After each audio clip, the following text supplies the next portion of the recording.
Safe to say legalized marijuana is pretty much everywhere now. It was first pitched as a way to bring in a ton of money, help fix the state's budget problems.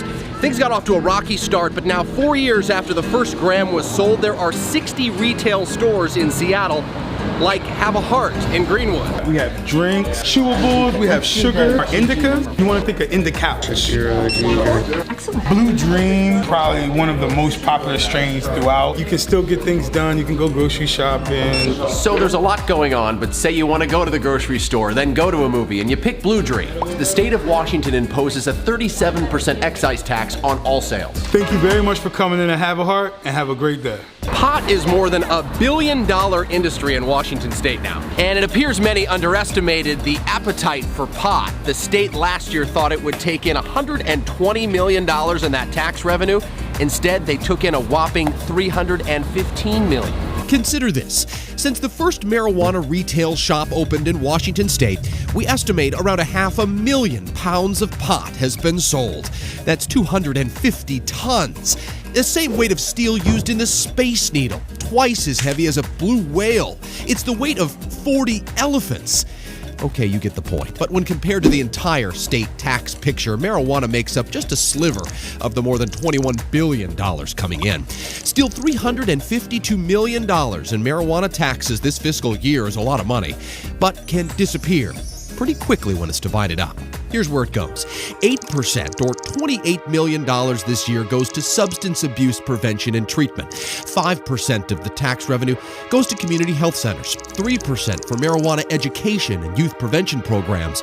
A tiny sliver goes to drug research.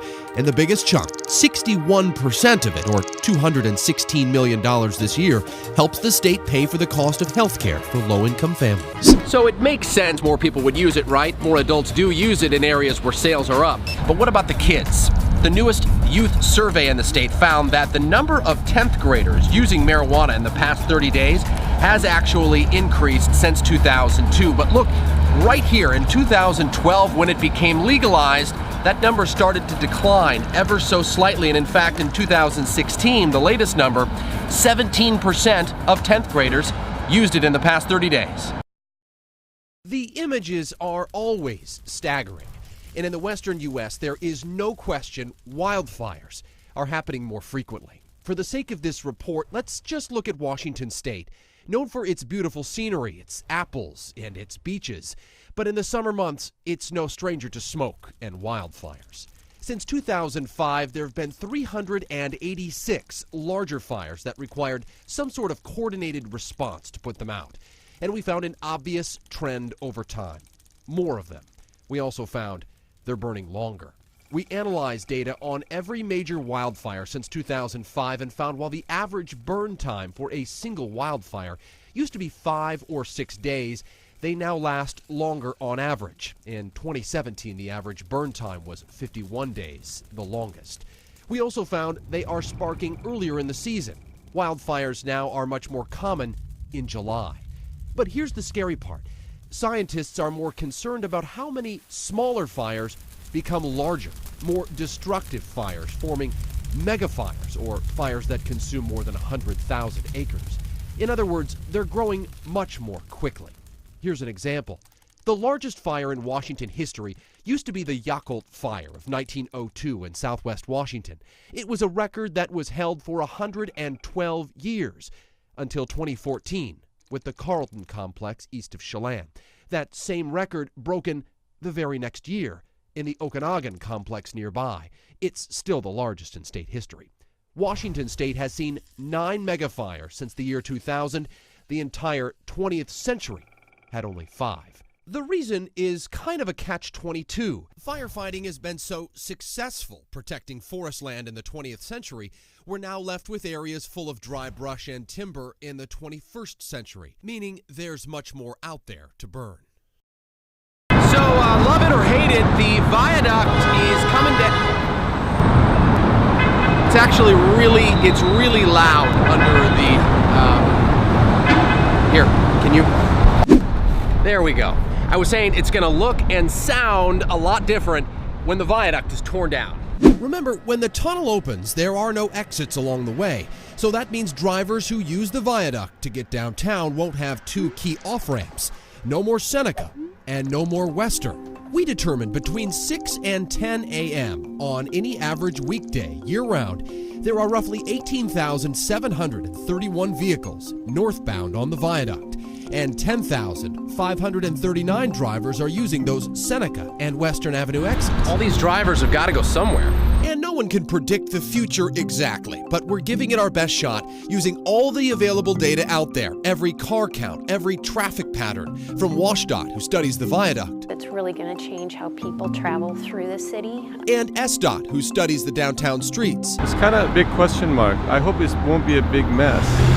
We conducted a first-of-its-kind unique analysis with data scientists and Microsoft Power BI to help reveal what our roads will look like during the morning commute when the viaduct is demolished. And to determine where drivers might go, we conducted an online poll I'm going to take the tunnel. and polled people face-to-face. The waterfront's going to be a lot nicer. More than 200 drivers polled. How are you going to get to downtown? Tunnel if I drive. What I'm really going to do is rearrange my travel patterns to come in earlier. So where do they go when the viaduct is gone? Based on our poll, the majority of drivers, 42%, say they'll try I-5 to get downtown at first. That means another 4,000 plus cars on I-5 during the morning commute, according to our study. That's a 17% increase. The next most popular route in the poll, the tunnel. 22% of drivers tell us they'll give it a try. We estimate 21,000 plus vehicles use the northbound lanes every morning. 14% of those polled say they'll now walk, bike, or take the bus. 11% say they'll try 4th. 6% will try First Avenue. And 5% of drivers tell us they'll try Alaskan Way to get downtown. Certainly in the first few weeks, first few months, people are going to try different paths. I-5 may be one of them. Local streets might be others. Patty Rubstello with WashDOT expects fewer drivers to revert to I-5 than our study suggests, and points to a WashDOT study showing most will use the tunnel. But no one can predict the future exactly, and there are many factors in play, a big one being the fact that the tunnel will eventually be tolled. In those early weeks and the first few months, as people really try to settle into what is a new travel pattern for them, we're going to see a lot of different things happening out there. Find orcas, or killer whales, in every ocean in the world, but only two populations receive special protections under federal law. The AT1 transient population in Prince William Sound, Alaska, and our southern resident population, which is the only endangered population of killer whales in the U.S. So how many southern resident orcas are there? At last count, 75. That's the lowest amount in 30 years. In the late 90s, there were nearly 100. The population started declining rapidly in the 60s when nearly 50 orcas were taken for display at marine parks like SeaWorld. Southern resident orcas are basically one big extended family, divided into 3 family pods, J, K, and L. The J pod is most likely to appear year-round in our waters. The L pod is by far the largest, with 34 orca whales. But here's the problem. Scientists believe the whales are starving, and having babies is getting even more difficult. Of the 11 babies born between December of 2014 and January 2016, only 6 are known to still be alive. And it's estimated around 70% of orca pregnancies are failing. So why is this happening? Fish, specifically Chinook salmon, otherwise known as king salmon. It's the orca's primary food source, and their numbers are dwindling too, down 60% since the EPA started tracking fish in the 80s. That's causing more whales to go hungry and more susceptible to disease. Also, underwater noise is a problem.